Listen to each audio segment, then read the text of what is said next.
내 엄마 죽든 말든 상관마. 내 엄마한테 갈 시간에 내 다리나 주물러. 그게 며느리 도리야. 시어머니의 그 말을 들으면서도 저는 전화기를 붙잡고 서 있었습니다. 친정 엄마가 숨이 넘어가고 있었어요.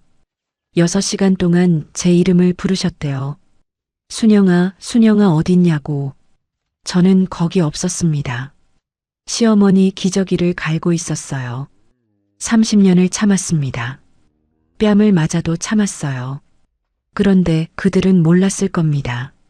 제가 영수증 한 장, 녹취 하나 허투루 넘기지 않는 사람이라는 걸.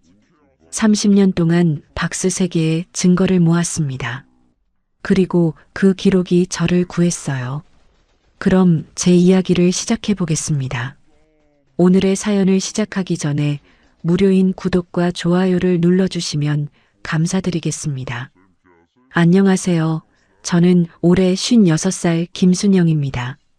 결혼 전엔 작은 꽃집에서 일했어요. 꽃꽂이를 전공했거든요. 그런데 이상하게 꽃보다 장부 정리가 더 재밌었습니다. 사장님 대신 매출 영수증 정리하고 거래처 외상값 받아내는 게 제 몫이었죠. 영수증 한 장, 계좌 내역 한 줄도 허투루 넘기지 않는 게 그때 생긴 버릇이에요. 그때는 몰랐습니다. 그 습관이 30년 뒤 제 인생을 구할 줄은요. 여러분, 사람이 얼마나 비참해질 수 있는지 아십니까? 저는 그날 알았습니다. 2024년 11월 새벽 4시였어요. 시어머니 요양병원 간병실 바닥은 차가웠습니다. 딱딱한 보호자용 간이 침대에서 쪽잠을 자다가 휴대폰이 울렸어요. 친정 오빠였습니다. 순영아, 엄마가 위독하시다. 의사 선생님이 오늘 밤을 못 넘기실 것 같다고 했어. 지금 바로 와라. 오빠 목소리가 떨리고 있었습니다. 저는 심장이 쿵 내려앉는 것을 느끼며 벌떡 일어났어요. 가방을 챙기는 손이 부들부들 떨렸습니다. 엄마, 우리 엄마. 5년간 폐암으로 싸워오신 엄마가 오늘 밤을 못 넘기신다니. 간병실 문을 열려는 순간이었습니다. 아, 너 이 밤중에 어딜 기어나가려고 그래. 시어미가 눈을 시퍼렇게 뜨고 여기 누워 있는데. 시어머니가 눈을 번쩍 뜨셨습니다. 침대에서 상체를 벌떡 일으키며 저를 잡아먹을 듯 노려보셨어요. 어머니, 저희 친정 엄마가 지금 돌아가시게 생겼대요. 제발요, 어머니. 오늘 하루만 아가씨한테 좀 부탁드리고 얼른 다녀올게요. 예. 저는 두 손을 싹싹 비비며 애원했습니다. 당장이라도 무릎을 꿇고 싶은 심정이었어요. 사돈댁 죽는 게 나랑 무슨 상관이야. 남의 집 귀신이 감히 우리 집안일에 죄를 뿌려. 내가 지금 아파서 사느냐 죽느냐 하는 건 안 보여? 며느리가 돼서 시어미를 내팽개치고 어딜 가겠다는 거야. 시어머니가 빽소리를 지르며 이불을 걷어차셨습니다. 여러분, 제 마음이 어땠겠습니까? 친정 엄마가 숨이 넘어가는데 시어머니는 남의 집 귀신이라며 악담을 퍼부으셨어요. 저는 급히 시누이 미경에게 전화를 걸었습니다. 손가락이 덜덜 떨려서 번호를 3번이나 잘못 눌렀어요. 아가씨, 미안해. 나 친정 엄마가 너무 위독하셔서 지금 가봐야 할 것 같아. 오늘 딱 하루만 어머니 곁 좀 지켜줄 수 있을까? 전화기 너머로 시누이가 짜증스럽게 한숨을 팍 내뱉는 소리가 들렸습니다. 아유, 옳게 언니. 나 내일 백화점 VIP 세일 있는 거 몰라? 아침 일찍 나가야 한다고. 그리고 웃기네 정말. 언니가 며느리지 내가 며느리야?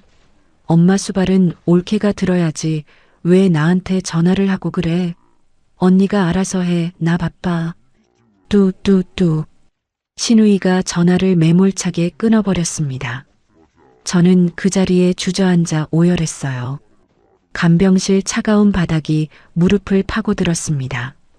새벽 5시 마지막 희망으로 남편 재호에게 전화를 걸었습니다. 일본 도쿄 출장 중이었어요. 신호음만 울리고 받지 않았습니다. 문자를 남겼어요. 엄마가 위독해. 시어머니가 못 가게 해.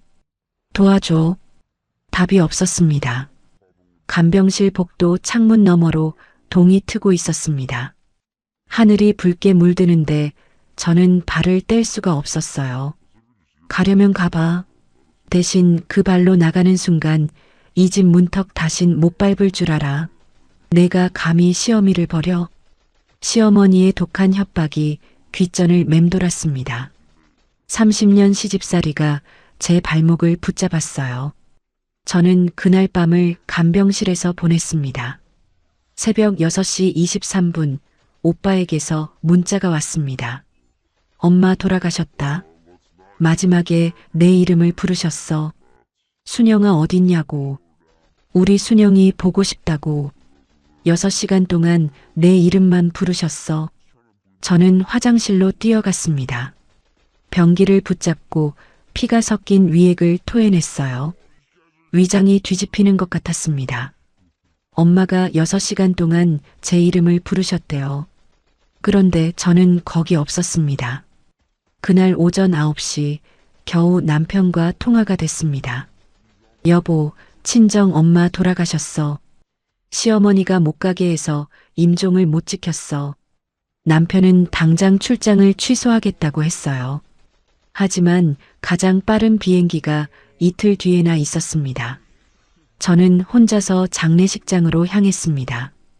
장례식장에 도착하니 오빠와 올케가 서 있었어요. 오빠의 눈빛이 차가웠습니다. 순영아, 엄마가 마지막 6시간 동안 내 이름만 불렀어. 근데 넌 어디 있었어? 시어머니 간병이 엄마 임종보다 중요했냐? 저는 아무 대답도 하지 못했습니다. 영정 사진 앞에 무릎을 꿇었어요. 엄마 사진 속 얼굴이 흐릿하게 번졌습니다. 눈물 때문이었어요. 장례식 3일 동안 저는 한숨도 자지 못했습니다. 밤마다 엄마 목소리가 들렸어요. 순영아, 왜 안 와? 환청이었습니다. 조문객들 사이에서 수군거림이 들렸어요. 큰딸이 임종도 못 지켰대. 시어머니 간병한다고. 저는 화장실에 숨어 울다가 기절하듯 쓰러지기를 반복했습니다. 장례 마지막 날 남편 재호가 도쿄에서 도착했습니다. 저는 남편을 보자마자 쓰러지듯 안겼어요. 여보, 나 엄마 손 한번 못 잡아봤어. 남편은 아무 말 없이 저를 안아주었습니다. 그의 양복에 제 눈물 자국이 번졌어요. 사흘 뒤 장례를 치르고 시댁으로 돌아왔습니다. 현관문을 여는데 손이 떨렸어요. 시어머니가 거실 한가운데 팔짱을 끼고 서 계셨습니다. 아주 상전 납셨네. 상전 납셨어. 3일이나 집구석을 비워? 내가 그동안 밥도 못 얻어먹고 얼마나 고생했는지 알아? 약은 누가 챙겨주고 뒷수발은 누가 들었는데. 요양보호사 그 옆편 내가 얼마나 일을 건성으로 하는지 내가 알기나 해? 저는 고개를 숙이고 있었습니다. 아무 말도 할 수가 없었어요. 내 엄마 죽은 게 내 잘못이야? 어차피 안말기라 죽을 날 받아놓은 사람이었잖아. 늦게 갔으나 일찍 갔으나 어차피 죽는 건 똑같은 거 아니야? 왜 나한테 성질이야, 성질이. 그 순간 머릿속이 하얘졌습니다. 똑같다고요? 엄마가 6시간 동안 제 이름을 부르셨는데 똑같다고요? 찰싹? 그때 시어머니의 손바닥이 제 뺨을 때렸습니다. 찰싹 하는 소리가 현관에 울렸어요. 이년 봐라. 눈을 왜 그렇게 떠. 내년이 시어미 병간호는 팽개치고 죽은 내 엄마한테 가서 실컷 효녀 노릇하고 왔어. 시어미한테는 불효하는 년이 어디서 효녀 행세야. 두 번째 손이 날아왔습니다. 저는 신발장에 머리를 부딪히며 쓰러졌어요. 코에서 피가 흘러내렸습니다. 차가운 현관 바닥에 제 피가 뚝뚝 떨어졌어요. 바로 그 순간 현관문이 열렸습니다. 남편 재호가 서류 가방을 들고 들어섰어요. 회사에서 조퇴하고 저를 데리러 온 거였습니다. 남편의 눈이 저를 훑었습니다. 바닥에 쓰러진 저, 부어오른 제 뺨, 코에서 흐르는 피, 그리고 손을 치켜든 시어머니. 남편의 얼굴이 굳어졌어요. 30년 결혼 생활 동안 한 번도 본 적 없는 눈빛이었습니다. 어머니, 지금 제 마누라한테 뭐 하시는 겁니까? 남편이 낮은 목소리로 물었습니다. 서류 가방을 바닥에 내려놓는 손이 부르르 떨리고 있었어요. 재호야, 너 잘 왔다? 내 마누라가 3일이나 날 버려두고 갔잖아. 내가 좀 가르치느라고 때린 게 뭐가 잘못이야? 원래 며느리는 맞으면서 배우는 거야. 내 아버지도 늘 그렇게 말씀하셨어.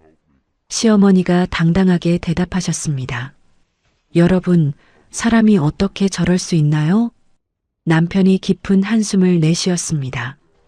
그리고 천천히 입을 열었어요. 오늘부로 어머니랑 인연 끊겠습니다. 저 이제 더 이상 어머니 아들 아닙니다. 앞으로 죽든 살든 혼자서 잘 살아보세요. 30년 전 호주제가 있던 시절이었다면 호적에서 판다고 표현했을 그 무게의 말이었습니다. 저는 바닥에 쓰러진 채로 귀를 의심했어요. 뭐라고? 재호야, 너 지금 뭐라 그랬어? 내가 어떻게 엄마한테 이럴 수 있어? 내가 널 어떻게 키웠는데? 시어머니가 비명을 지르며 남편의 팔을 붙잡았습니다. 남편이 그 손을 거칠게 뿌리쳤어요. 그리고 바닥에 쓰러진 저를 일으켜 세웠습니다. 남편의 손이 따뜻했어요. 시어머니가 뒤로 물러나다 거실 소파에 쓰러지셨습니다. 심장이 너무 아파. 나 죽는다, 이놈아. 119 불러라. 시어머니가 가슴을 움켜쥐고 의식을 잃었습니다. 남편이 119에 전화를 걸었어요. 저는 악몽 같은 그 광경 속에서 남편의 뒷모습을 멍하니 바라보았습니다. 코에서 흐르는 피가 입술로 스며들었습니다. 짠맛이 났어요. 그 맛을 저는 평생 잊지 못할 겁니다. 시어머니가 실려간 병원 응급실 대기실은 형광등 불빛이 차갑게 내리쬐고 있었습니다. 저는 딱딱한 플라스틱 의자에 앉아 부어오른 뺨에 얼음찜질을 하고 있었어요. 코피는 멎었지만 왼쪽 얼굴이 퉁퉁 부어올라서 눈이 반쯤 감겼습니다. 얼음 주머니에 실린 감촉이 뺨을 파고들었어요. 여러분, 저는 그 응급실 의자에 앉아서 30년 전을 떠올렸습니다. 제가 왜 이 지경이 됐는지 처음부터 되짚어봤어요. 26에 시집왔습니다. 전문대에서 꽃꽂이를 전공하고 작은 꽃집에서 일하던 저를 남편 재호가 좋아해줬어요. 그런데 시집 온 첫날 시어머니는 저를 위아래로 훑어보셨습니다. 우리 재호는 서울대 나온 귀한 아들이야. 내가 복받은 거 알아? 전문대 나온 주제에. 그때부터였습니다. 저는 부족한 며느리가 됐어요. 신혼 첫 달부터 시어머니는 매주 주말 우리 집에 오셨습니다. 청소 상태를 점검하러요. 장롱 위에 손가락을 문질러 먼지가 묻으면 손가락을 제 눈앞에 들이미셨어요. 이게 살림이야? 내가 재호 혼자 살 때 일주일에 2번은 와서 청소해줬는데 꽃이나 만지던 애가 살림을 알겠어? 여러분, 그 손가락 끝에 묻은 먼지가 아직도 눈에 선합니다. 결혼 3개월 만에 저는 위염 진단을 받았어요. 밥만 먹으면 속이 쓰렸습니다. 결혼 5년 차에 딸 서연이를 낳았습니다. 분만실에서 나오는데 시어머니가 복도에 서 계셨어요. 딸이네. 왜 아들을 못 낳아? 재호 집안대 누가 이어? 산후조리원 대신 시댁에서 조리하라고 하셨습니다. 산후 7일 만에 시아버지 제사상을 차렸어요. 전 1마리, 동태전, 육전, 나물 5가지. 부엌에서 기름 냄새를 맡으며 전을 부치다가 눈앞이 캄캄해졌습니다. 정신을 차려보니 기름 묻은 부엌 바닥에 쓰러져 있었어요. 요즘 젊은 것들은 왜 이리 약해? 내가 애 셋 낳고 바로 논에 나갔어. 시어머니가 혀를 차셨습니다. 저는 그날 자궁출혈로 병원에 다시 실려갔어요. 의사 선생님이 고개를 저으셨습니다. 산모가 너무 무리했습니다. 자칫하면 큰일 날 뻔했어요. 그런데 시어머니는 병문안 오셔서 뭐라고 하셨는지 아십니까? 그래서 제사상은 누가 치워? 재호가 혼자 다 했어. 여러분, 제 마음이 어땠겠습니까? 자궁에서 피가 쏟아지는데 시어머니는 제사상 걱정을 하셨어요. 서연이가 3살 되던 해 저는 작은 꽃집을 열고 싶었습니다. 전공도 살리고 돈도 벌고 싶었어요. 남편에게 조심스럽게 말을 꺼냈습니다. 그런데 시어머니 귀에 들어갔어요. 며느리가 밖에서 돈 벌면 집안 망하는 거야. 내가 번 돈으로 내 아들 밥 먹일 거야? 남편도 시어머니 편을 들었습니다. 어머니 말씀 들어. 괜히 스트레스 받지 말고. 저는 그렇게 꿈을 접었습니다. 꽃집 대신 시어머니 간병이 제 일이 됐어요. 시어머니 간병은 10년 전부터 시작됐습니다. 당뇨, 고혈압에 퇴행성 관절염까지 겹치셨어요. 처음에는 한 달에 100만 원 정도 들었습니다. 병원비 50만 원, 약값 20만 원, 영양제랑 이것저것 30만 원. 그런데 시어머니 상태가 점점 나빠지셨어요. 최근 3년은 한 달에 200만 원이 넘게 들었습니다. 요양병원비 120만 원, 기저귀값 24만 원, 간식비, 용돈까지 합치면요. 10년 동안 제가 쓴 돈이 1억 8천만 원이에요. 시누이 미경은 단 한 푼도 안 냈습니다. 내가 시집갈 때 어머니가 2억 해줬잖아. 그걸로 퉁치자. 난 받을 거 받았어. 시누이는 그렇게 말했어요. 저는 친정 엄마 병원비까지 내고 있었습니다. 친정 엄마 폐암 병원비가 한 달에 150만 원이었어요. 결국 결혼 20주년에 넣어둔 적금 3천만 원을 깼습니다. 그래도 모자라서 제 암보험까지 해약했어요. 남편 재호는 뭘 했냐고요? 회사 일이 바쁘다고 했습니다. 엄마가 너 아니면 누굴 믿겠어. 조금만 참아. 누나는 원래 저래. 그 조금만이 10년이 됐습니다. 여러분, 10년이에요. 3년 전 시어머니가 요양병원에 입원하셨을 때 저는 드디어 숨통이 트이나 싶었습니다. 그런데 시어머니가 매일 새벽 5시에 전화를 하셨어요. 요양보호사가 날 학대해. 밥도 제대로 안 먹여줘. 내가 와서 간병해. 저는 결국 주 5일 요양병원에 출근하다시피 했습니다.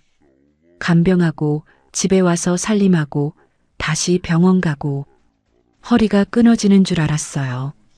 의사 선생님이 MRI 사진을 보여주셨습니다. 디스크가 4개나 튀어나와 있어요. 수술을 고려하셔야 합니다. 그런데 저는 수술을 못 받았습니다. 시어머니 간병 때문에 시간이 없었어요. 진통제 먹고 버텼습니다. 시누이 미경은 한 달에 한 번 병원에 왔습니다. 500만 원짜리 명품 가방 들고요. 병실에서 시어머니랑 셀카 찍고 SNS에 올렸어요. 엄마 병문안 왔어요. 그 밑에 효녀, 가족사랑 이런 단어를 붙여서요. 시어머니가 뭐라고 하셨는지 아십니까? 우리 미경이는 바빠서 자주 못 와도 올 때마다 좋은 것만 사오네. 역시 내 딸. 그러면서 시누이한테 용돈 100만 원씩 쥐어주셨어요. 저는 허리 부여잡고 기저귀 갈고 있는데요.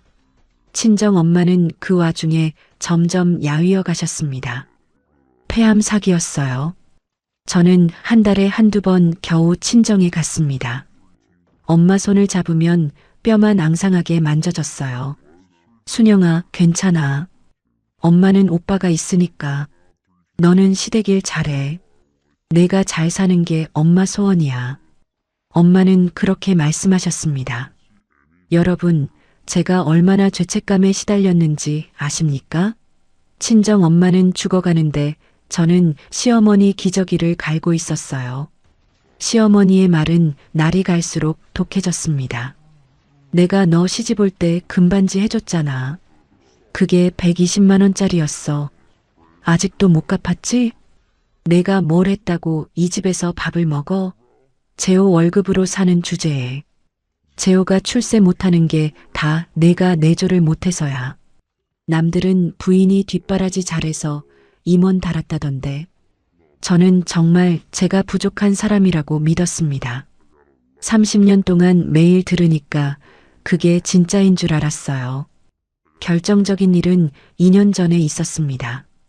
제가 모아둔 비상금 3천만 원으로 친정 엄마 폐암 수술비를 대려고 했어요. 그런데 시어머니가 아셨습니다. 그 돈 내가 백내장 수술하게 나한테 줘. 내 엄마는 어차피 암말기라 오래 못 살아. 쓸데없는데 돈 쓰지 말고. 여러분, 사람이 어떻게 그런 말을 할 수 있나요?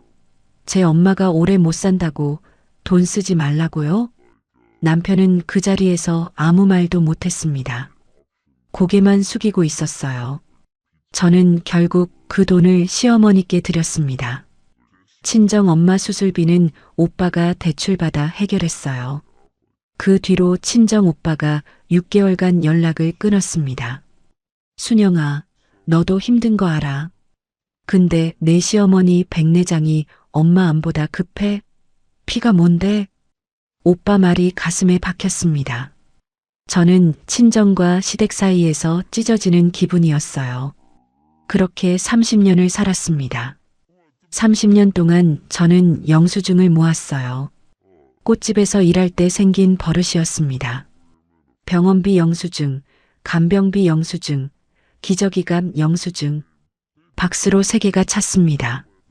5년 전부터는 시어머니 전화 통화를 녹음했어요. 나중에 남편한테 들려주려고요. 그런데 한 번도 못 들려줬습니다.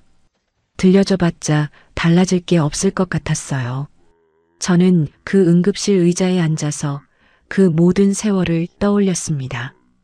부어오른 뺨이 욱신거렸어요. 이게 30년의 결과구나.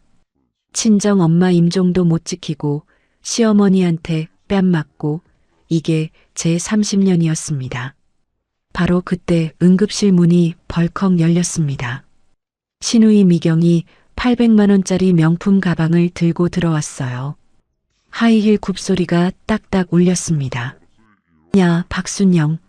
신우이가 저를 보자마자 달려들었습니다. 제 머리채를 움켜쥐었어요. 두피가 뜯기는 것 같았습니다. 내가 우리 엄마 죽이려고 작정했어? 신우이 미경의 손이 제 머리채를 움켜쥐고 있었습니다. 두피가 뜯어지는 것 같았어요. 하이힐 굽이 제 발등을 밟았습니다.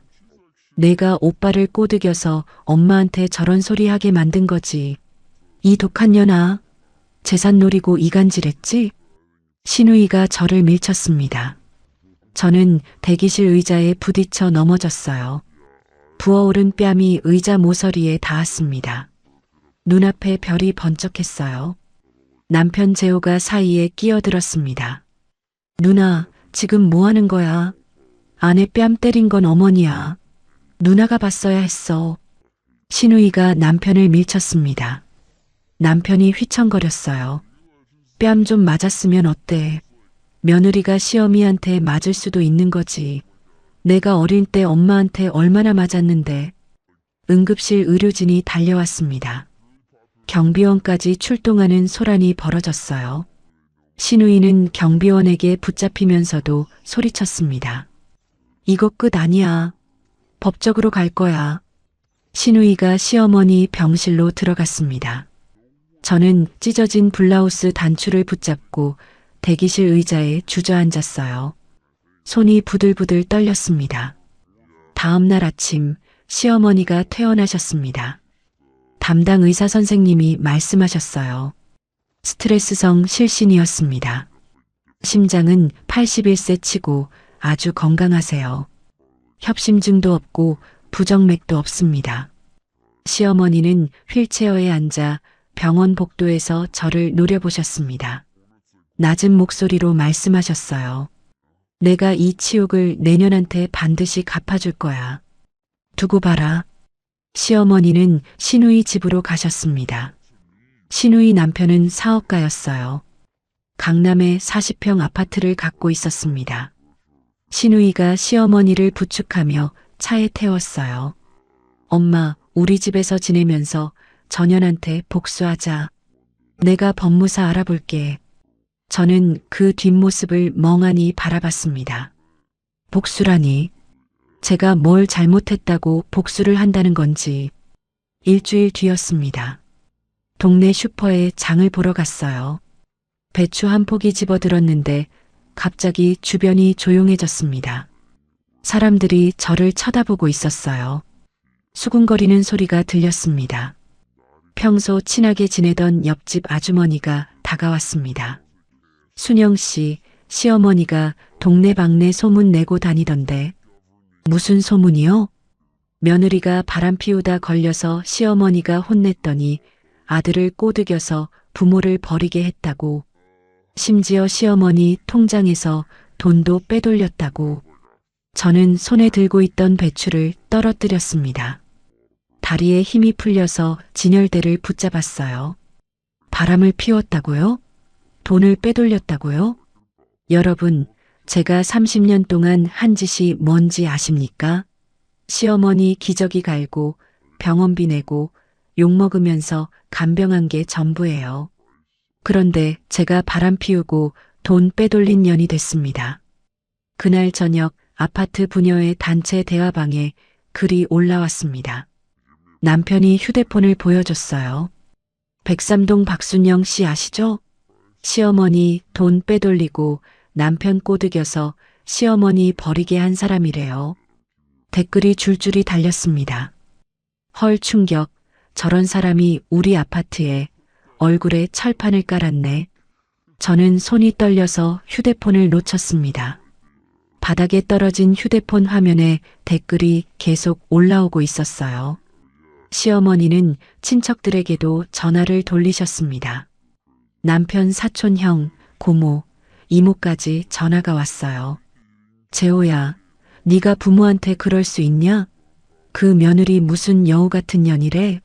시어머니 재산 노리고 이간질했다며? 큰 고모는 직접 우리 집에 찾아왔습니다. 현관문을 열자마자 남편 멱살을 잡았어요. 내 애비 산소에 면목이 있어서 이러는 거야. 당장 어머니한테 사과하고 모셔와. 안 그러면 제사 때 오지 마. 남편은 아무 말도 못했습니다. 큰 고모가 나간 뒤 소파에 털썩 주저앉았어요. 손으로 얼굴을 감싸고 한숨을 내쉬었습니다. 신우이 미경은 SNS에 글을 올렸습니다. 저는 SNS를 안 하지만 딸 서연이가 보여줬어요. 오빠가 엄마를 버렸습니다. 올케가 재산 노리고 이간질했습니다. 제 엄마는 충격으로 쓰러져 입원 중입니다. 정의로운 분들의 공유 부탁드립니다. 3일 만에 그 글이 온라인 커뮤니티 여러 곳에 퍼졌습니다. 댓글이 수천 개 달렸어요. 저런 부부는 신상 털어야 한다. 불효자식 지옥 간다. 회사 어디냐 신고하자. 여러분, 저는 그 댓글들을 보면서 손이 떨렸습니다. 제가 뭘 잘못했는지 모르겠어요. 30년 동안 시어머니 모시고 친정 엄마 임종도 못 지키고 뺨까지 맞았는데 저는 나쁜 년이 됐습니다. 남편 회사에도 소문이 퍼졌습니다. 인사팀장이 남편을 회의실로 불렀어요. 박 부장, 요즘 인터넷에 도는 그 글 봤는데 사실이야? 부모를 버린 사람이 우리 회사 간부라니 이미지에 영향이 있어서. 남편은 2시간 동안 해명했습니다. 하지만 소용없었어요. 한 달 뒤 임원 승진 심사를 앞두고 인사팀장이 다시 불렀습니다. 박 부장 미안하지만 이번 승진은 어려울 것 같아. 인터넷에 퍼진 글 때문에 위에서 부담스러워해. 상황 정리되면 다시 추천할게. 남편은 30년 직장 생활에서 처음으로 승진해서 탈락했습니다. 집에 돌아와서 넥타이를 풀며 말했어요. 순영아, 30년 다녔는데, 임원까지 바라봤는데, 저는 아무 말도 못했습니다. 제 때문인 것 같았어요. 2주 뒤 시어머니가 더 큰 공격을 해왔습니다. 법무사를 통해 내용 증명이 왔어요. 남편이 봉투를 뜯었습니다. 손이 떨리고 있었어요. 아들 박재호를 상대로 정신적 손해배상 청구 위자료 소송을 제기하겠다. 위자료 1억 원을 청구한다. 불응시 언론 고발도 불사하겠다. 1억 원이라니. 여러분, 제가 10년 동안 시어머니께 쓴 돈이 1억 8천만 원이에요. 그런데 시어머니가 저희한테 1억 원을 달라고 하셨습니다. 저는 매일 밤 악몽에 시달렸습니다. 꿈에서 친정 엄마가 병상에서 울부짖으셨어요. 순영아, 왜 안 와? 엄마 죽는다. 손 좀 잡아줘. 새벽마다 식은땀에 젖어 깨어났습니다. 베란다에 서서 밤하늘을 바라봤어요. 별이 흐릿하게 보였습니다. 눈물 때문이었어요. 정신건강의학과에 갔습니다. 의사 선생님이 말씀하셨어요. 외상 후 스트레스 증상이 있습니다. 친정 어머니 임종을 지키지 못한 것에 대한 죄책감이 심각해요. 수면제를 처방받았습니다. 약을 먹어도 악몽은 멈추지 않았어요. 3주 뒤 시어머니가 아파트 정문에서 시위를 벌이셨습니다. 동네 경로당 할머니들 5명을 데리고 오셨어요. 피켓을 들고 계셨습니다. 부모 버린 아들 박재호 나와라. 확성기 소리가 아파트 단지에 울려 퍼졌습니다. 내 아들을 돌려내라. 며느리가 꼬드겼다. 이웃들이 창문을 열고 구경했습니다. 휴대폰으로 촬영하는 사람도 있었어요. 저는 현관문 앞에 쭈그리고 앉아 귀를 막았습니다. 눈물이 멈추지 않았어요. 그날 밤 남편이 퇴근했습니다. 넥타이가 풀어져 있었어요. 얼굴이 헬쑥했습니다. 소파에 털썩 앉았어요. 순영아, 미안해. 내가 30년간 눈을 감고 살았어. 이게 다 내 잘못이야. 저는 참았던 울음이 터졌습니다. 나도 이제 못 버티겠어. 친정 엄마 임종도 못 지켰는데 이렇게까지 당해야 해? 나 뭘 잘못한 거야? 남편이 아무 말 없이 저를 안아주었습니다. 남편 셔츠에 제 눈물이 번졌어요. 바로 그때 현관 초인종이 울렸습니다. 남편이 일어나서 문을 열었어요. 문 앞에 낯선 젊은 남자가 서 있었습니다. 검은 정장에 가죽 서류 가방을 들고 있었어요. 이모부, 저 준혁이에요. 친정 외삼촌 아들이요. 외할머니 장례식 때 배웠잖아요. 준혁이 친정 오빠 아들이었습니다. 10년 전에 대학생이었는데 어느새 훌쩍 커 있었어요. 준혁이? 김준혁이? 내가 왜 이 시간에 여기? 준혁이가 서류 봉투를 들어 보였습니다. 이모, 외할머니 유언 전하러 왔습니다. 준혁이가 거실로 들어왔습니다. 10년 전 대학생이던 아이가 어느새 듬직한 청년이 되어 있었어요. 검은 정장이 잘 어울렸습니다. 이모, 저 이제 38이에요. 대형 로펌에서 변호사로 일해요. 가사소송 전문이에요. 저는 눈을 깜빡였습니다. 준혁이가 변호사가 됐다니. 마지막으로 본 게 엄마 칠순 잔치 때였는데 준혁이가 서류 봉투를 꺼냈습니다. 누렇게 바른 봉투였어요. 외할머니가 돌아가시기 일주일 전에 공증받은 유언장이에요. 아버지가 전해드리려다가 이모가 너무 힘들어 보여서 미루셨대요. 저는 떨리는 손으로 봉투를 받았습니다. 봉투를 여는데 손가락이 말을 안 들었어요. 안에서 편지지가 나왔습니다. 엄마 글씨였어요. 삐뚤빼뚤한 엄마 글씨. 딸 김순영에게. 첫 줄을 읽는데 눈물이 쏟아졌습니다. 글자가 흐릿하게 번졌어요. 내가 시집살이 하느라 고생한 거 다 알아. 미안하다. 엄마가 모아둔 신노년역 인근 상가 1개와 예금 8천만 원을 내게 남긴다. 이제 내 인생을 살아라. 저는 편지를 붙잡고 오열했습니다. 엄마가 저한테 상가를 남기셨대요. 저는 임종도 못 지켰는데 6시간 동안 제 이름을 부르셨는데 저는 거기 없었는데 편지 뒷면에 글이 더 있었습니다. 준혁이한테 부탁해뒀어. 내가 힘들 때 꼭 도와주라고. 엄마 장례식 날 준혁이가 약속했단다.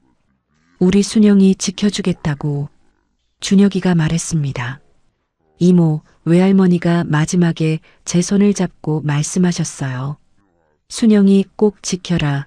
그의 시집살이가 얼마나 힘든지 모른다라고요. 저 이거 무료로 할 거예요. 시어머니 소송 제가 다 맡을게요. 여러분, 제 마음이 어땠겠습니까? 엄마는 돌아가시면서도 저 걱정을 하셨어요. 저는 임종도 못 지켰는데 엄마는 저를 지켜주려고 하셨어요. 준혁이가 상가에 대해 설명했습니다. 이 상가는 외할머니가 2012년에 2억 5천만 원에 사신 거예요. 신논현역 이면도로에 있는 12평짜리 상가인데 지금은 시가 6억 정도 되고요. 커피숍이 들어와서 월세 280만 원씩 들어오고 있어요. 월세 280만 원. 저는 귀를 의심했습니다. 엄마가 12년 동안 이걸 준비하셨던 거예요. 한 번도 말씀 안 하시고 남편 재호가 말했습니다. 우리끼리 해결하자.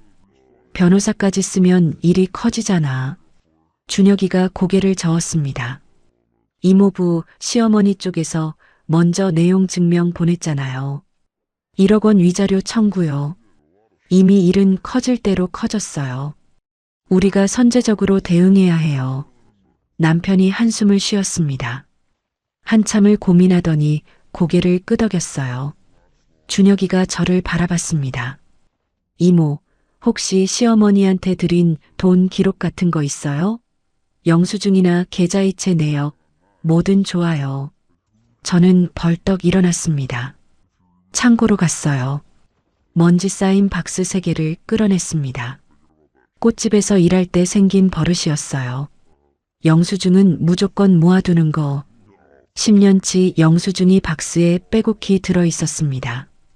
병원비 영수증, 간병비 영수증, 기저귀값 영수증, 약값 영수증, 계좌이체 내역서, 카드 명세서, 그리고 USB 하나. 이건 뭐예요? 준혁이가 USB를 들어 보였습니다. 시어머니 전화 통화 녹음이에요. 준혁이 눈이 커졌습니다. 녹음이요?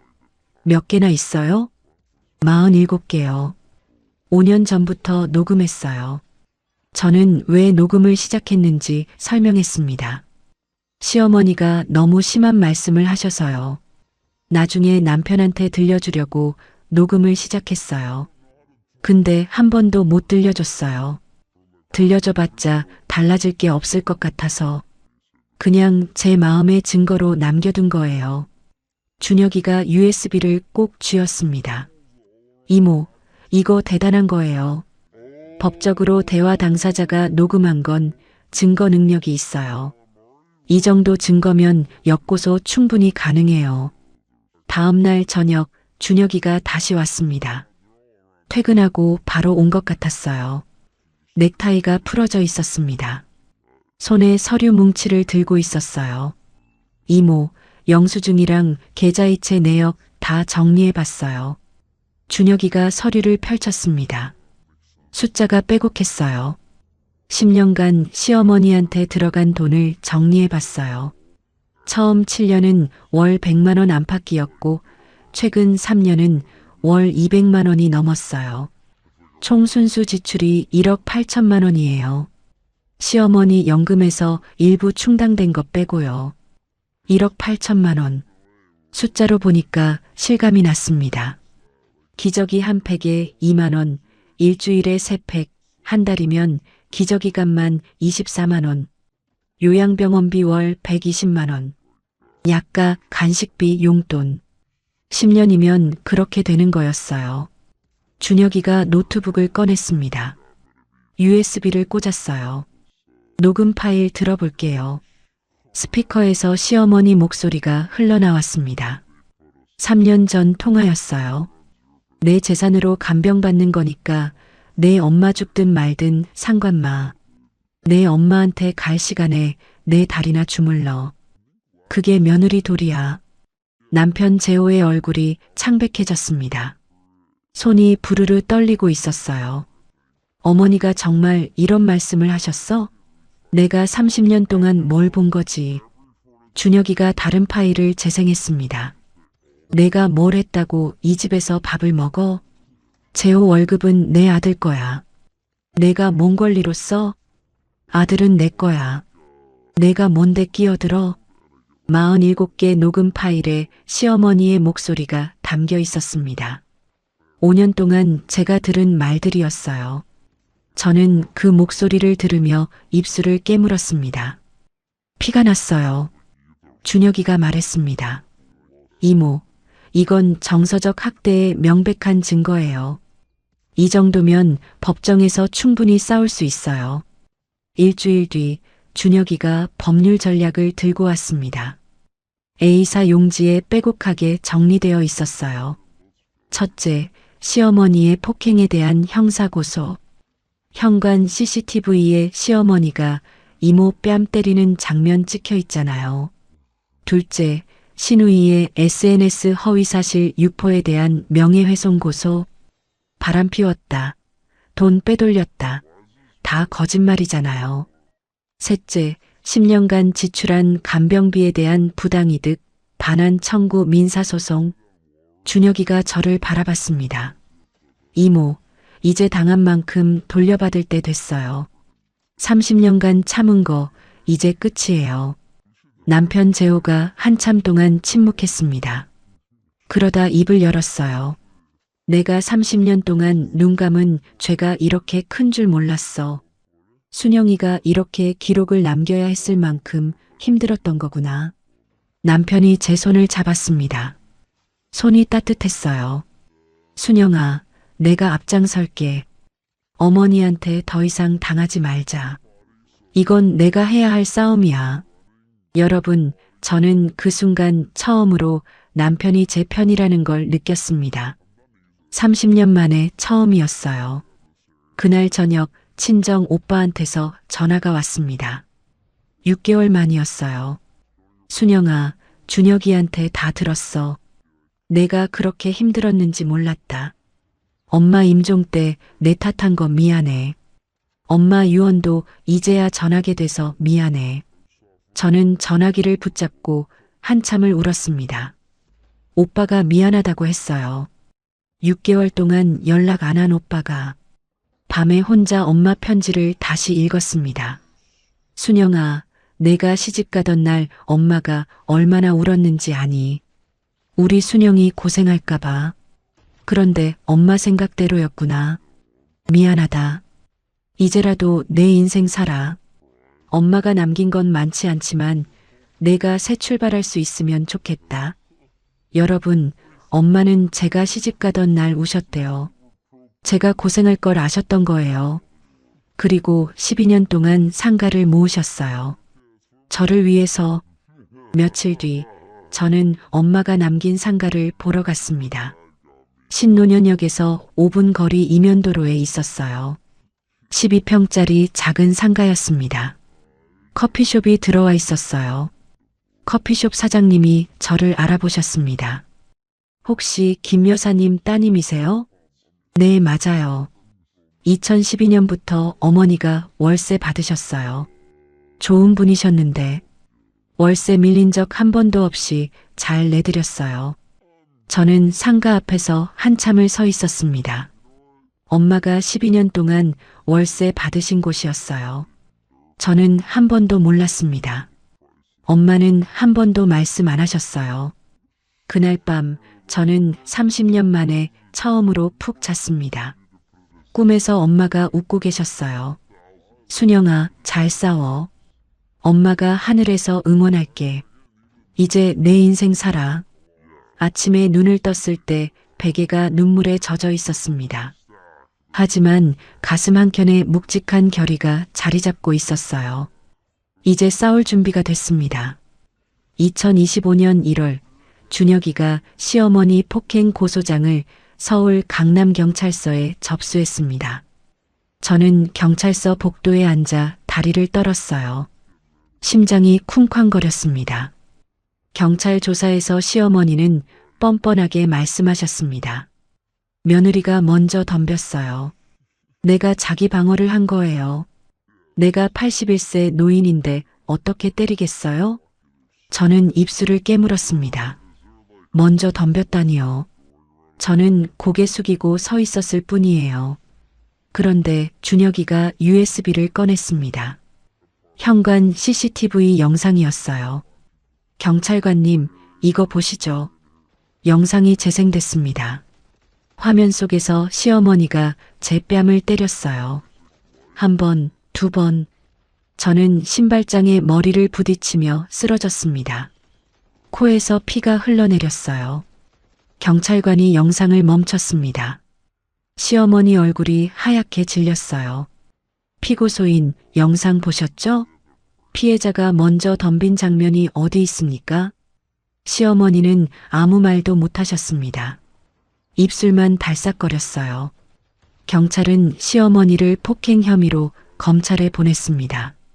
같은 달 신우이 미경의 SNS 게시물에 대한 명예훼손 고소도 접수됐습니다. 신우이는 조사실에서 당당하게 말했어요. 사실을 적었을 뿐이에요. 올케가 오빠를 꼬드긴 건 맞잖아요. 준혁이가 물었습니다. 바람 피웠다는 주장의 근거가 뭡니까? 재산을 빼돌렸다는 증거가 어디 있습니까? 신우이는 아무것도 내놓지 못했습니다. 손가락만 만지작거렸어요. 검찰은 신우이를 허위사실 적시 명예훼손 혐의로 기소했습니다. 2월 초 지상파 시사 프로그램에서 연락이 왔습니다. PD라는 분이 전화를 하셨어요. 김순영 씨 사연 들었습니다.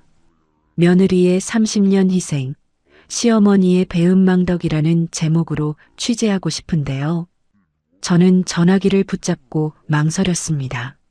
얼굴 나가면 어떡해요? 더 욕먹지 않을까요? 준혁이가 제 손을 잡았습니다. 이모, 여론전에서 이겨야 해요. 시어머니 쪽이 먼저 소문을 퍼뜨렸잖아요. 우리도 진실을 알려야 해요. 이대로 당하고만 있을 거예요? 저는 이를 악물었습니다. 더 이상 당하고만 있을 수 없었어요. 방송 촬영 전날 밤 저는 잠을 못 잤습니다. 30년간의 영수증과 녹취 파일을 정리했어요. 박스 3개 분량의 자료를 연도별로 나눴습니다.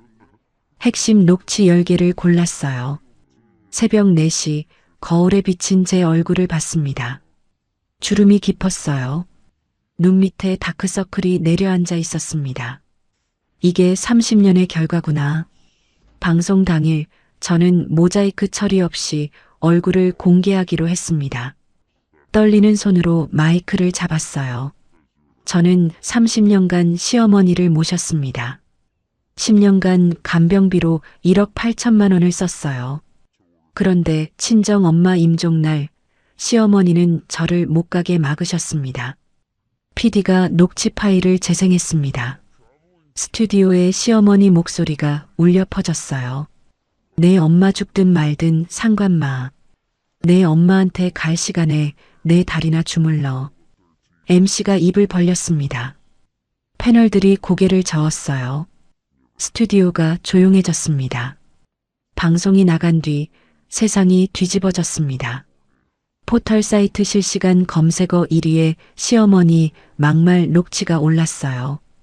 기사 조회수가 24시간 만에 500만을 돌파했습니다. 댓글이 쏟아졌어요. 저 며느리 성녀 아니냐?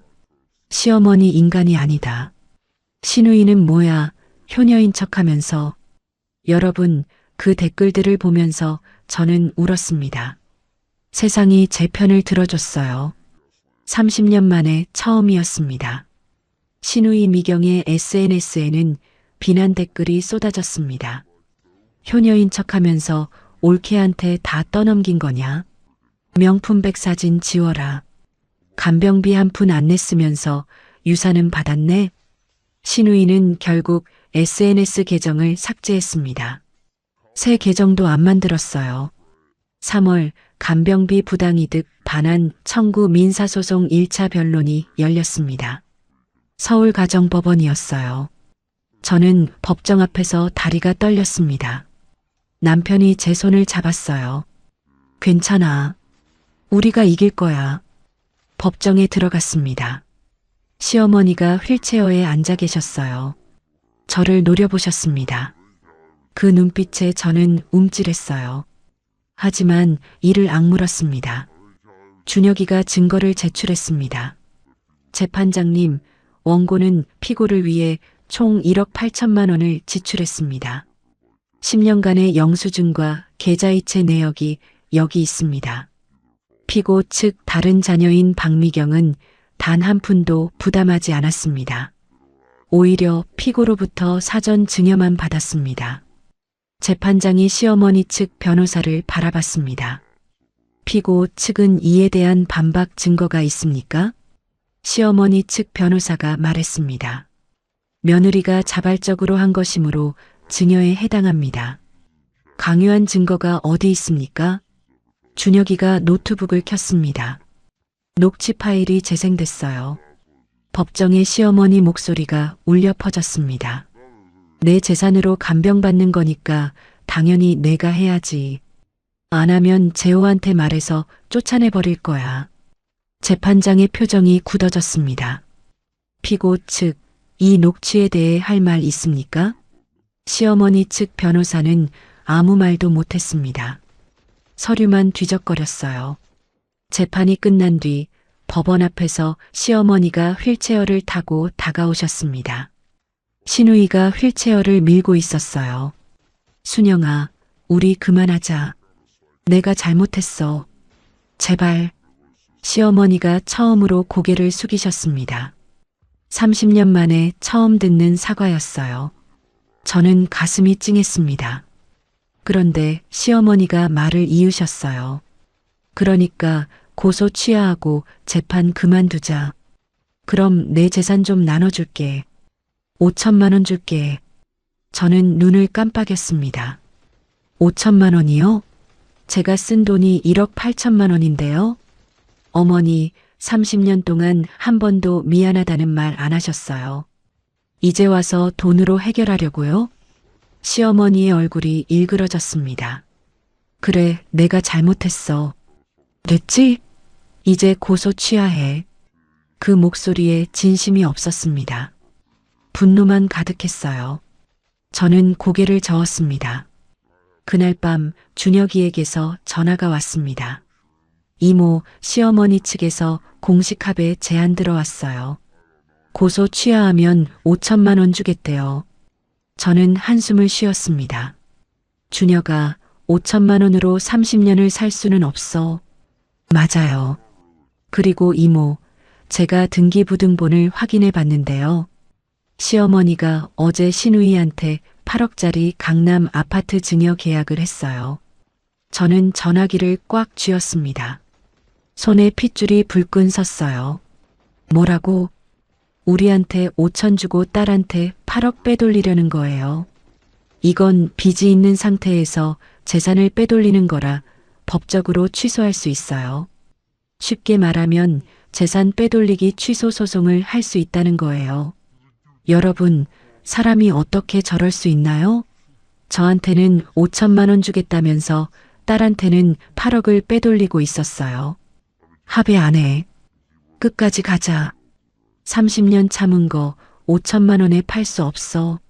알겠어요, 이모. 그리고 그 8억 증여도 취소 소송 들어갈 거예요.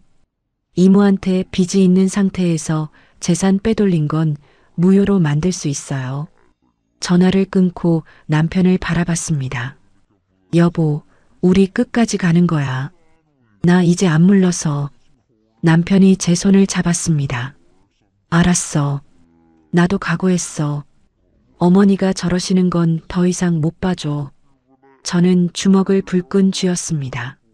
손톱이 손바닥을 파고들었어요. 2025년 5월 어느 날 아침이었습니다. 남편 재호가 출근 준비를 하고 있었어요. 넥타이를 매는데 갑자기 손을 멈췄습니다. 순영아, 가슴이 아파. 남편이 가슴을 움켜쥐며 현관에서 쓰러졌습니다. 저는 비명을 질렀어요. 손이 떨려서 휴대폰 버튼을 제대로 누를 수가 없었습니다. 여보, 정신 차려. 119에 전화했습니다. 구급차가 올 때까지 5분이 영원 같았어요. 남편 얼굴이 하얗게 질려 있었습니다. 식은땀이 이마를 타고 흘러내렸어요. 병원 응급실에서 의사 선생님이 말씀하셨습니다. 스트레스성 협심증입니다. 혈관이 일시적으로 수축한 거예요. 큰 수술은 필요 없지만 당분간 절대 안정이 필요합니다. 최소 2주 입원하셔야 합니다. 저는 응급실 복도에 주저앉았습니다. 다리에 힘이 풀렸어요. 여러분, 제 마음이 어땠겠습니까? 내가 소송을 진행해서 남편이 스트레스를 받은 건가? 내가 잘못한 건가? 그 생각이 머리를 맴돌았습니다. 위가 쓰리기 시작했어요. 10년 전 위험이 시작됐을 때처럼요. 남편이 입원한 지 3일 뒤 딸 서연이가 퇴근길에 병원에 왔습니다. 아버지 병실에서 나온 서연이가 저를 바라봤어요. 엄마, 할머니한테서 연락받았어. 저는 가슴이 철렁했습니다. 할머니가 뭐래? 할머니가 우시면서 그러셨어. 내 아빠가 엄마를 버렸다. 할머니, 이제 죽을 것 같다. 서연아, 내가 좀 말려줘라고. 엄마, 진짜 이렇게까지 해야 해? 서연이 눈에 눈물이 고여 있었습니다. 저는 가슴이 찢어지는 것 같았어요. 딸한테까지 이런 말을 들어야 하나. 저는 서연이를 병원 휴게실로 데려갔습니다. 자판기에서 커피 2잔을 뽑았어요. 떨리는 손으로 서연이한테 건넸습니다. 서연아, 엄마가 왜 이러는지 설명해 줄게. 30년 동안 못한 얘기야.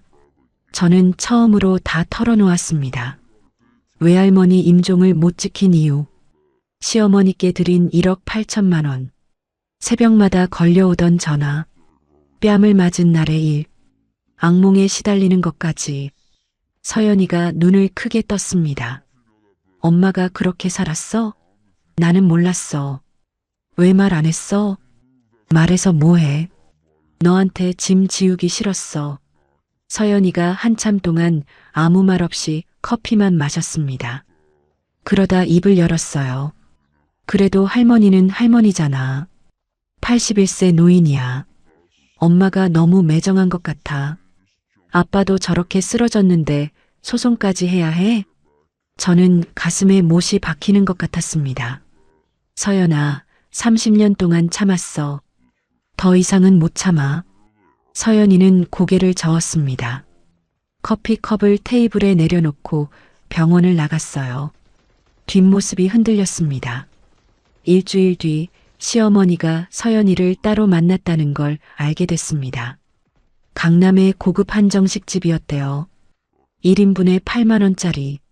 엄마, 할머니가 엄마 욕은 안 하고 그냥 많이 우셨어. 나보고 아빠 좀 설득해달라고. 할머니가 내 손을 잡고 서연아, 할머니 편 좀 들어줘라고 하셨어. 서연이가 미안한 표정을 지었습니다. 저는 치가 떨렸어요. 시어머니가 손녀까지 이용하고 있었습니다. 하지만 서연이한테 화를 낼 수는 없었어요. 서연이는 몰랐으니까요. 남편은 병원에서 퇴원한 뒤에도 회복이 더뎠습니다. 계단만 올라도 숨이 찼어요. 밤마다 식은땀을 흘렸습니다. 베개가 젖어서 매일 베갯니들 빨아야 했어요. 회사에서 전화가 왔습니다. 인사팀장이었어요. 박 부장, 상황이 어려우면 명예퇴직 고려해보는 게 어떻겠나? 회사도 사정이 있어서. 남편이 전화를 끊고 소파에 털썩 주저앉았습니다.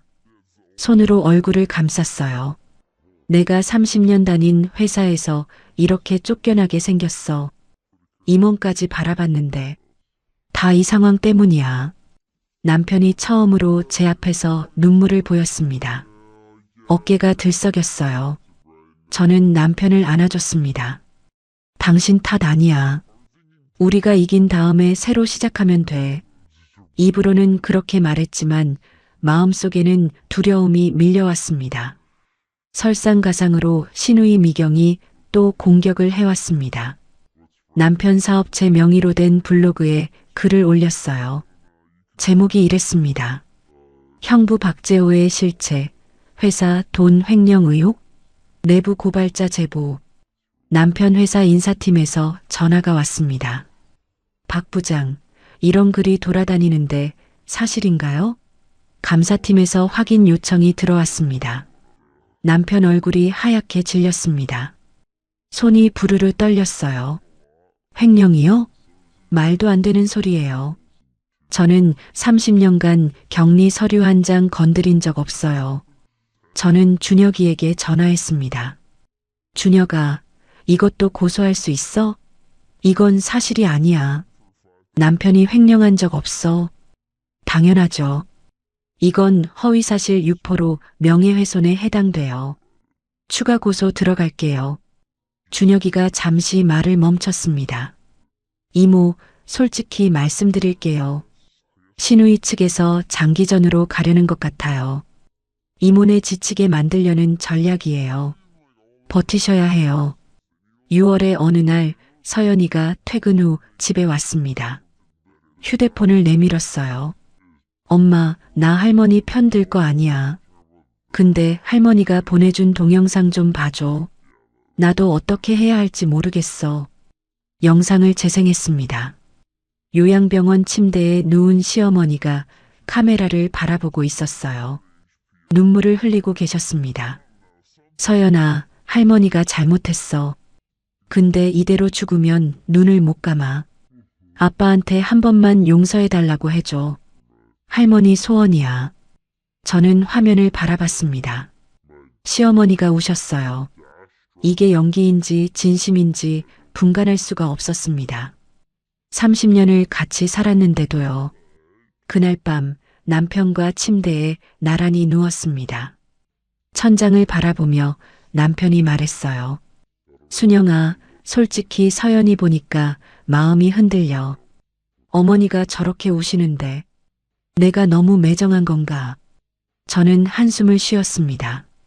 여보, 나도 사람이야. 흔들려. 근데 30년 동안 당한 게 저 눈물 한 방에 지워지는 건 아니잖아. 내가 못 지킨 엄마 임종은 어떡해. 우리는 한동안 말없이 천장만 바라봤습니다. 시계 초침 소리만 똑딱거렸어요. 다음 날 아침 준혁이에게서 전화가 왔습니다. 목소리가 급했어요. 이모, 상황이 생겼어요. 시어머니가 요양병원에서 단식을 선언했대요. 3일째 밥을 안 드신다고 병원에서 연락이 왔어요. 저는 가슴이 철렁했습니다. 단식이요? 네. 그리고 벌써 인터넷에 며느리 고소에 시달리던 80대 노인 단식 투쟁이라는 기사가 떴어요. 누가 제보한 것 같아요. 저는 휴대폰으로 기사를 검색했습니다. 댓글이 수백 개 달려 있었어요. 저 며느리가 사람을 죽이려고 하네. 80대 노인이 얼마나 힘들었으면. 효도도 모르는 인간들. 방송 이후 우리 편이었던 여론이 다시 흔들리고 있었습니다. 저는 눈앞이 캄캄해졌어요. 그날 저녁 서연이에게서 전화가 왔습니다. 울먹이는 목소리였어요. 엄마, 할머니 기사 봤어. 할머니가 밥을 안 드신대. 엄마가 밀어붙여서 그런 거 아니야? 할머니 돌아가시면 어떡해. 저는 아무 말도 못했습니다. 전화기를 붙잡은 손이 떨렸어요. 준혁이에게 다시 전화했습니다. 어떻게 해야 해? 시어머니가 정말 돌아가시면 어떡해? 이모, 침착하세요. 병원에서 영양주사 놓고 있대요. 의료진이 관리하고 있어요. 그리고 솔직히 말씀드리면 이것도 여론전의 일부일 가능성이 높아요. 우리가 흔들리면 안 돼요. 저는 전화를 끊고 베란다에 섰습니다. 밤하늘에 별이 떠 있었어요. 엄마가 계신 하늘이었습니다. 엄마, 나 어떡해? 이게 맞는 거야? 대답은 없었습니다. 바람만 불어왔어요. 저는 그날 밤 한숨도 못 잤습니다. 2025년 7월, 저는 준혁이와 함께 기자회견을 열기로 했습니다. 준혁이가 말했어요. 이모, 지금 여론이 다시 기울고 있어요. 시어머니 단식 기사 때문에 며느리가 너무 심했다는 댓글이 달리고 있어요. 우리가 가진 모든 증거를 공개해야 해요. 지금 아니면 기회 없어요. 저는 떨리는 손으로 30년간 모은 자료들을 정리했습니다. 영수증 박스 3개, 녹취 파일 47개. 제 인생의 증거들이었어요. 기자회견 전날 밤 저는 잠을 못 잤습니다. 녹취 파일을 하나하나 다시 들었어요. 시어머니 목소리가 스피커에서 흘러나왔습니다. 내 엄마 죽든 말든 상관마. 내가 뭘 했다고 이 집에서 밥을 먹어? 아들은 내 거야. 내가 뭔데 끼어들어? 5년 동안 47번의 통화를 녹음했습니다. 그때마다 왜 녹음했는지 기억이 떠올랐어요. 너무 억울해서 나중에 남편한테 들려주려고. 근데 한 번도 못 들려줬습니다. 새벽 4시 거울을 봤습니다. 눈이 충혈되어 있었어요. 저는 다짐했습니다. 이 싸움을 반드시 끝내겠다고. 기자회견 당일 프레스센터 회견장에 기자들이 50명 넘게 모였습니다. 카메라 플래시가 터졌어요. 저는 마이크 앞에 섰습니다. 손이 떨렸어요. 다리도 떨렸습니다. 하지만 이를 악물었어요. 저는 30년간 시어머니를 모셨습니다. 오늘 그 30년의 기록을 공개하겠습니다. 준혁이가 녹취 파일을 재생했습니다. 첫 번째 녹취가 흘러나왔어요. 내 엄마 죽든 말든 상관마. 내 엄마한테 갈 시간에 내 다리나 주물러. 회견장이 술렁였습니다. 기자들이 펜을 멈췄어요. 두 번째 녹취. 내 재산으로 간병받는 거니까 당연히 내가 해야지. 안 하면 재호한테 말해서 쫓아내버릴 거야. 세 번째 녹취. 아들은 내 거야. 내가 뭔데 끼어들어? 네 번째 녹취. 맞으면서 배우는 게 며느리야. 10개의 녹취가 차례로 재생됐습니다.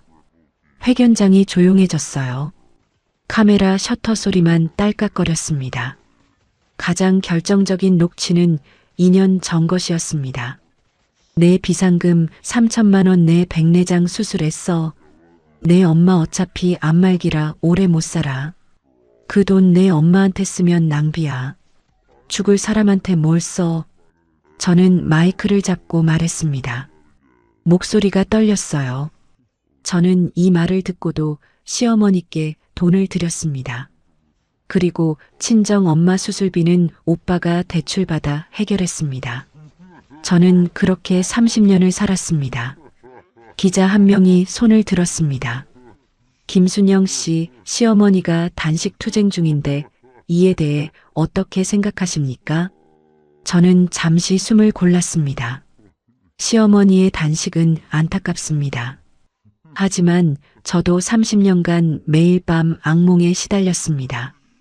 친정 엄마 임종을 지키지 못한 죄책감에 잠을 못 잤습니다. 저도 힘들었습니다. 저도 피해자입니다. 회견장이 다시 조용해졌습니다. 기자들이 고개를 끄덕였어요. 기자회견이 끝난 뒤 세상이 다시 뒤집어졌습니다. 포털 사이트 실시간 검색어 1위에 시어머니 막말 녹취 전문이 올랐어요. 댓글이 쏟아졌습니다. 시어머니가 저런 말을 했는데 단식이 무슨 의미가 있냐? 며느리가 진짜 피해자였네. 저 집안이 문제다. 24시간 만에 관련 기사 댓글이 수만 개를 돌파했습니다. 기자회견 3일 뒤 시어머니가 단식을 중단했다는 소식이 들려왔습니다. 요양병원 관계자가 전화를 했어요. 기자회견 방송을 보신 뒤에 밥 줘라고 말씀하셨습니다. 준혁이가 말했습니다. 이모, 여론전에서 이겼어요. 이제 법정에서 마무리하면 됩니다. 2주 뒤 딸 서연이가 집에 찾아왔습니다. 현관문을 열자마자 서연이가 저를 안았어요. 엄마, 기자회견 다 봤어. 그 녹취들. 엄마가 그렇게 힘들었는지 몰랐어. 미안해. 서연이가 울었습니다. 저도 울었어요. 현관에서 한참을 붙잡고 울었습니다. 괜찮아. 너는 몰랐으니까. 서연이가 눈물을 닦으며 말했습니다. 할머니한테 연락 끊을게. 엄마 편이야. 외할머니 임종도 못 지키게 한 거 용서 안 돼. 여러분, 그 말을 듣는데 가슴이 뜨거워졌습니다. 딸이 제 편이 돼줬어요. 2025년 가을 모든 재판이 마무리 단계에 접어들었습니다. 첫째, 시어머니 폭행건. 벌금 300만 원 약식 명령이 확정됐습니다. 둘째, 신우이 명예훼손건. SNS 게시물과 횡령 의혹 블로그 글 2건 합쳐서 벌금 700만 원에 합의금 5천만 원을 받았습니다. 셋째, 간병비 부당이득 반환 청구. 재판부가 판결문을 읽었습니다. 원고의 주장을 대부분 인정한다. 피고는 원고에게 1억 2천만 원을 지급하라. 저는 법정에서 눈물을 흘렸습니다. 10년간 쓴 돈 1억 8천만 원 중에 1억 2천만 원을 돌려받게 됐어요. 결정적인 건 시어머니가 신우이한테 빼돌린 8억 아파트였습니다. 재산 빼돌리기 취소 소송에서 우리가 이겼어요. 재판부가 말했습니다. 채무자가 채권자에 대한 채무가 존재하는 상황에서 유일한 부동산 재산을 제3자에게 증여한 것은 채권자를 해하려는 의도가 명백하다. 신우이 미경은 8억짜리 강남 아파트를 토해내야 했습니다. 10월의 어느 날 신우이에게서 전화가 왔습니다. 울먹이는 목소리였어요. 순영아, 제발 봐줘. 나 이 아파트 없으면 남편한테 쫓겨나. 남편 사업도 안 되고 있어. 이혼당할 것 같아. 저는 전화기를 귀에 대고 잠시 침묵했습니다. 30년이 스쳐 지나갔어요. 올케가 며느리지 내가 며느리야? 나 내일 백화점 VIP 세일이야. 신우이가 했던 말들이 귓전을 맴돌았습니다. 언니, 나도 30년간 도움을 청했어요. 제발 간병 좀 같이 하자고. 언니는 한 번도 안 들어줬잖아요. 이제 언니가 감당할 차례예요. 저는 전화를 끊었습니다. 손이 떨리지 않았어요.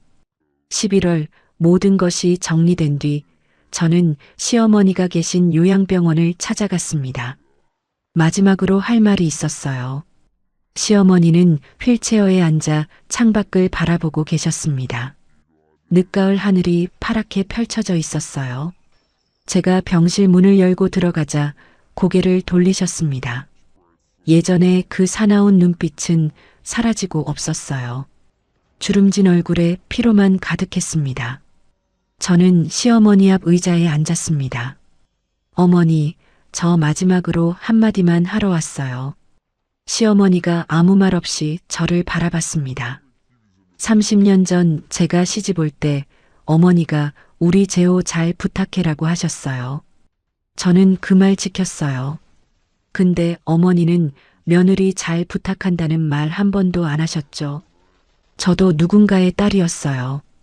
이제 저는 제 인생 살겠습니다. 어머니도 편히 지내세요. 저는 자리에서 일어났습니다. 뒤도 돌아보지 않고 병실을 나왔어요. 복도를 걸어가는데 뒤에서 시어머니 목소리가 들렸습니다. 가느다란 목소리였어요. 순영아, 순영아. 저는 멈추지 않았습니다. 병원 정문을 나서자 늦가을 햇살이 따스하게 제 얼굴을 비쳤어요. 병원 앞 벤치에 잠시 앉았습니다. 하늘을 올려다봤어요. 구름 사이로 햇살이 비쳤습니다. 마치 엄마가 웃고 계신 것 같았어요. 엄마, 나 이겼어. 이제 내 인생 살게. 저는 작게 속삭였습니다. 30년 만에 처음으로 어깨에서 짐이 내려가는 것을 느꼈어요. 남편 재호는 그 후에 말했습니다. 명절마다 요양병원에 과일 바구니 정도는 보내자. 완전히 버리는 건 나도 마음이 편치 않아. 하지만 직접 가지는 않을 거야. 저는 고개를 끄덕였습니다. 그 정도의 거리두기가 현실적이라고 생각했어요. 완전한 단절도 예전처럼 매달리는 것도 아닌 그 중간 어딘가 2025년 12월 친정 엄마가 물려주신 신논현역 상가에서 월세 280만 원이 통장에 들어왔습니다. 저는 통장을 바라보며 엄마 편지를 떠올렸어요. 이제 내 인생을 살아라. 소송에서 받아낸 합의금과 판결금을 합치니 총 1억 7천만 원이 넘었습니다. 신우이한테 받은 합의금 5천만 원, 간병비 반환 판결금 1억 2천만 원, 30년 동안 흘린 눈물의 값이었어요. 남편 재호는 12월 말에 회사에서 명예퇴직을 했습니다. 30년간 다닌 회사였어요. 퇴직금으로 1억 8천만 원을 받았습니다.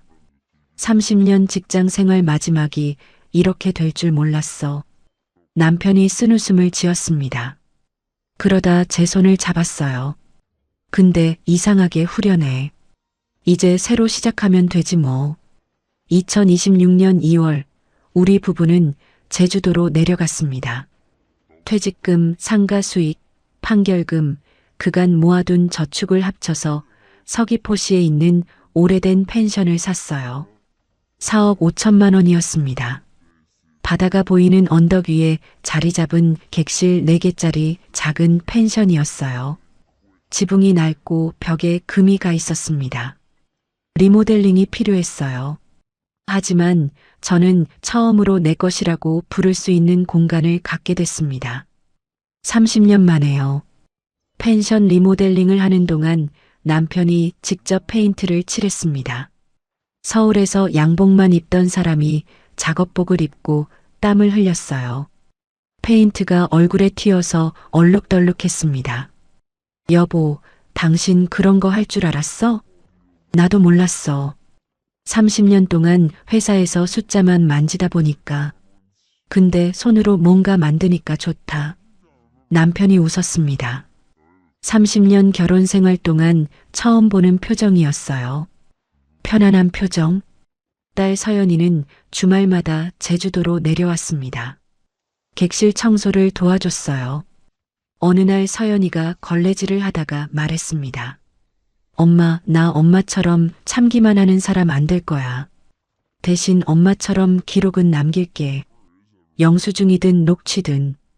그게 증거가 되더라. 저는 쓴웃음을 지었습니다. 너는 그런 기록 안 남겨도 되는 삶을 살아.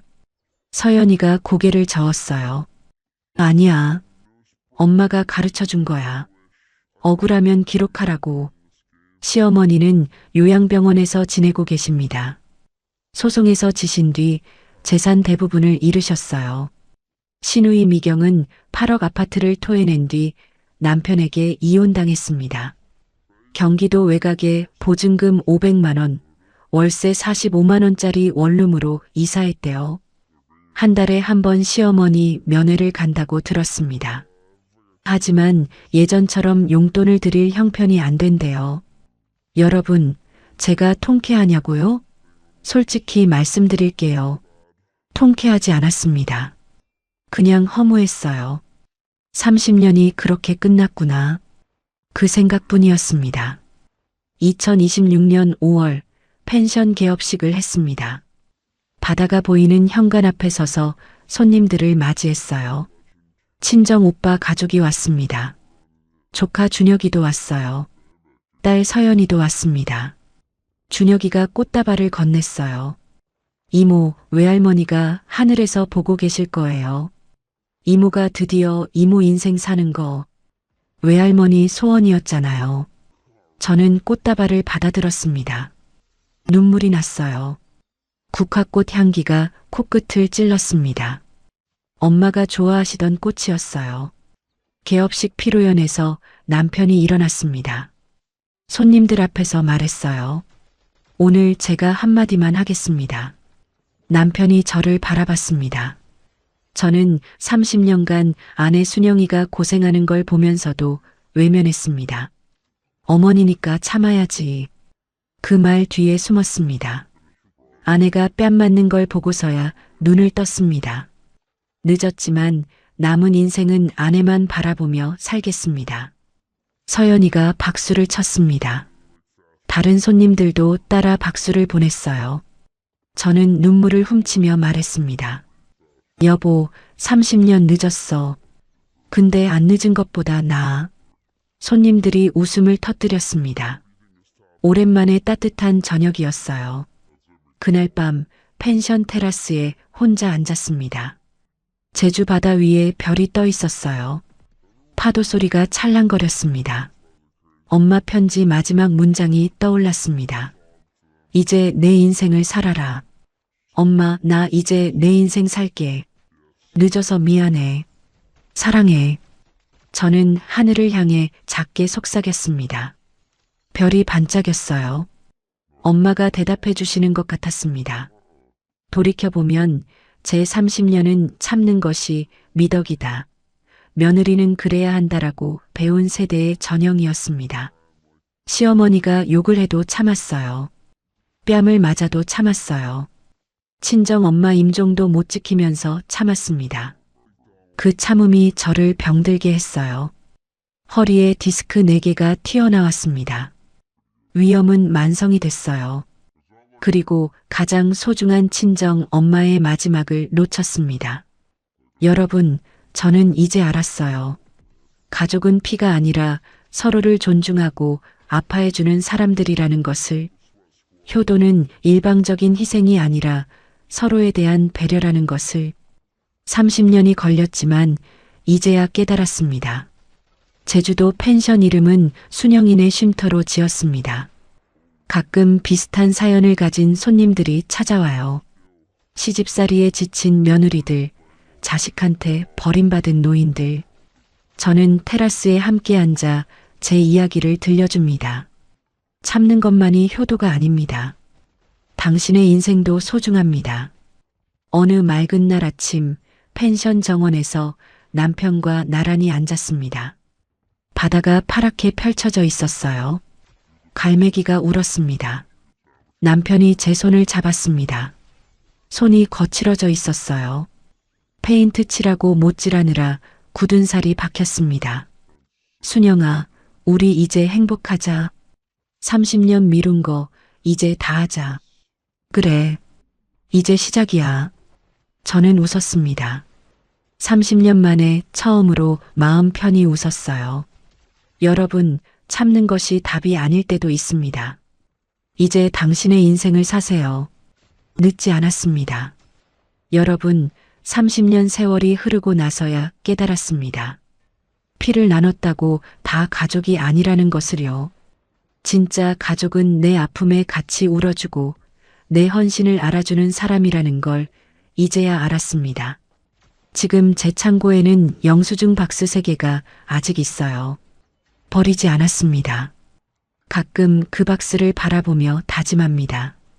다시는 남을 위해 나를 잃어버리지 않겠다고요. 여러분도 저처럼 바보같이 참기만 하지 마세요. 억울할 땐 기록하고 나 자신을 가장 먼저 아끼는 법을 배우셔야 합니다. 영수증 한 장이 당신을 구할 수 있어요. 혹시 지금 이 순간에도 혼자 소갈이하며 눈물 짓는 분이 계신다면 제 이야기가 작은 위로와 용기가 되었기를 진심으로 바랍니다. 이야기를 끝까지 들어주신 분이 계시다면 어디서 듣고 있는지 댓글 하나만 남겨주세요. 감사합니다.